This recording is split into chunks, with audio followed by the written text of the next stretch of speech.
भिक्षुक संघ को सादर नमन। प्रिय उपासक उपासिका,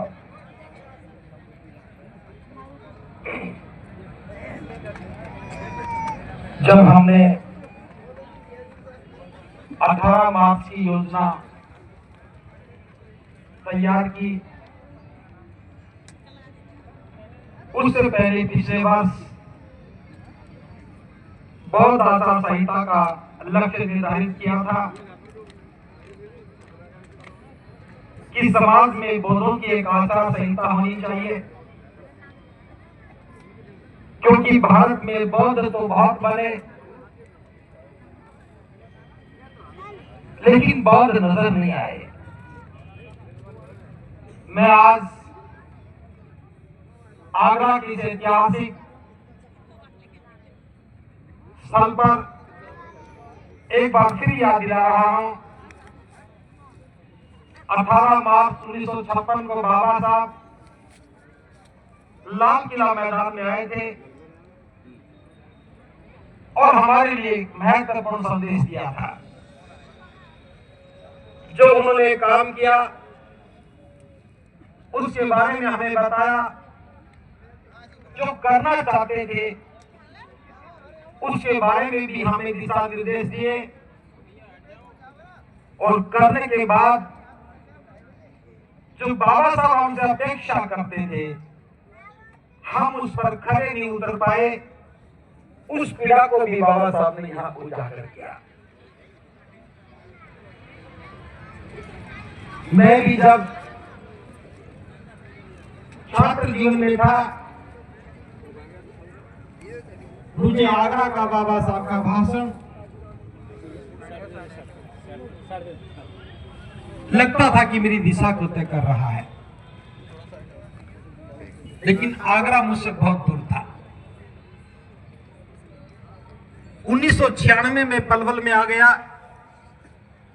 और पलवल से आगरा की दूरी मात्र 150 किलोमीटर दूर है। 1996 से लेकर के 2011 में मैं आगरा में आया, मुझे 15 साल लग गए। हो सकता कि मैं ठीक से समझ नहीं पाया था। यहां आने के बाद लगा कि पढ़े लिखे लोगों ने बाबा साहब को धोखा दिया, और ये भी एक कहानी सी बन गई है। अब पढ़े लिखे लोगों का दायित्व बनता है कि बाबा साहब जो हमसे अपेक्षा करते थे हम उस पर खरे उतरे। मेरे लिए आसान था और मैंने इस मार्ग पर कदम रखा। कदम तो रखा था, लेकिन चुनौतियां बहुत सारी थी। मेरे जीवन का पहला विद्रोह बाबा साहब के अनुयायियों से ही था। मैं बाबा साहब का अनुयायी, और मैं बाबा साहब के अनुयायियों से लड़ता रहा कि आप अंबेडकरवादी बन गए हो, बाबा साहब के अनुयायी नहीं बने हो। मंच पर तो बाबा साहब दिखते हैं, और घर में जन्म होने से मृत्यु तक कोई भी संस्कार होता था तो हम बाबा साहब को भूल जाते थे। मंच पर तो 22 प्रतिज्ञाएं पढ़ने की जिद करते हो, और घर में जब किसी की शादी का समय आए, घर में किसी की मृत्यु हो जाए, तो 22 प्रतिज्ञाओं को हम फोल्ड करके खोलते भी नहीं है। मुझे लगा हम दिशाहीन हैं, इसलिए बाबा साहब का लिखा हुआ बुद्ध और उनका धम्म हमें मार्ग प्रशस्त करने लगा। लेकिन मैं देख रहा था कि लोगों का ध्यान बुद्ध उनके धम्म की ओर नहीं था। इसलिए आप सबके सहयोग से दुनिया का सबसे भारी धातु पर बनने वाला सबसे बड़ा धम्म ग्रंथ, जिसकी ऊंचाई 9.25 फीट थी और खोलने के बाद वो 11 फीट हो जाता था, लगभग 2 टन उसमें वजन था। स्टेनलेस स्टील की प्लेट पर उसे केमिकल इचिंग प्रोसेस से लिखा गया। और वो जगह भी एक जीआईसी ग्राउंड था। लोग पूछते थे कि भंते जी इतनी बड़ी पुस्तक को कौन पढ़ेगा? तो मैंने बताया, जो आज फिर बता रहा हूं, इस पुस्तक को जब हजारों वर्षों के बाद दोबारा से कोई सभ्यता विकसित होगी वो पढ़ेंगे, लेकिन जब तक ये पुस्तक रहेगी हम सब लोगों को पढ़ने की प्रेरणा देती रहेगी।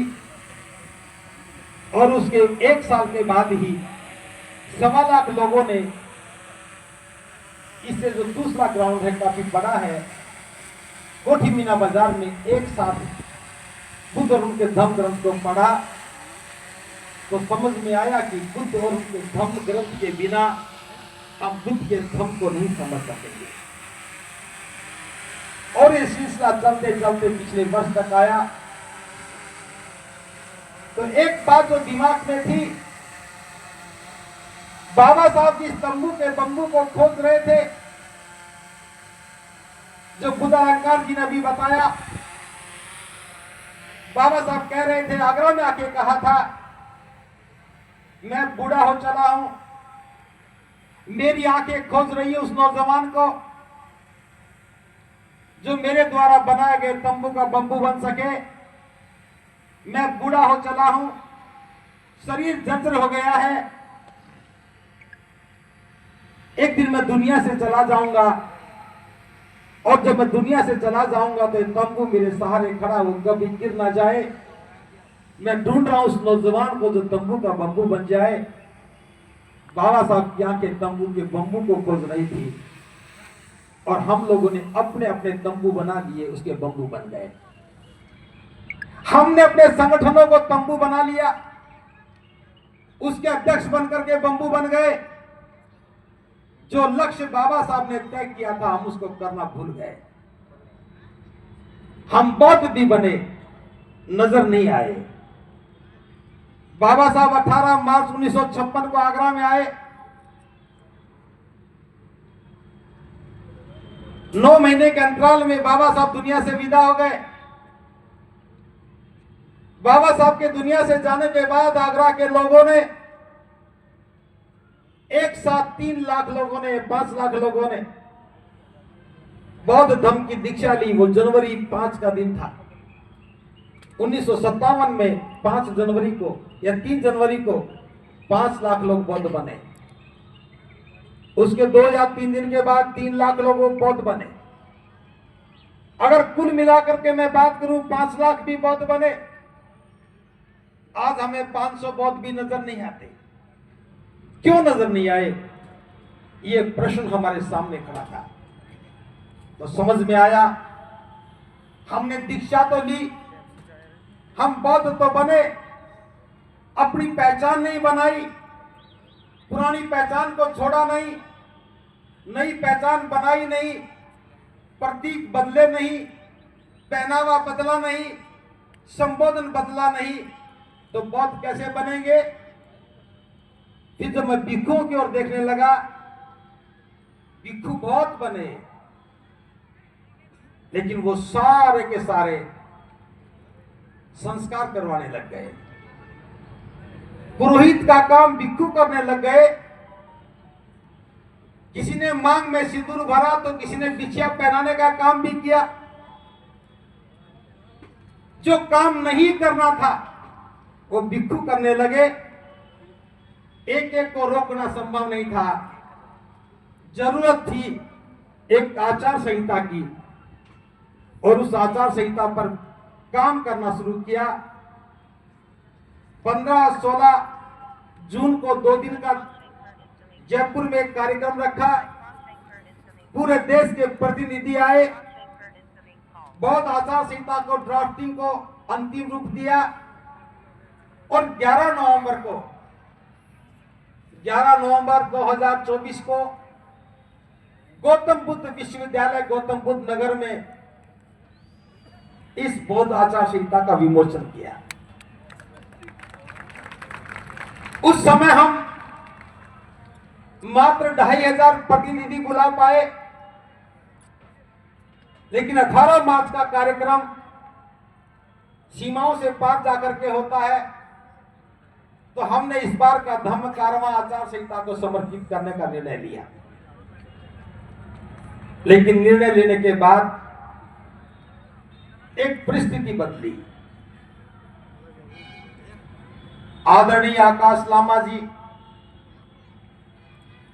जो कि दार्जिलिंग के रहने वाले हैं, उनके नेतृत्व में भिक्षु प्रज्ञाशील महाथेरो जी और बहुत सारे भिक्षु मिलकर के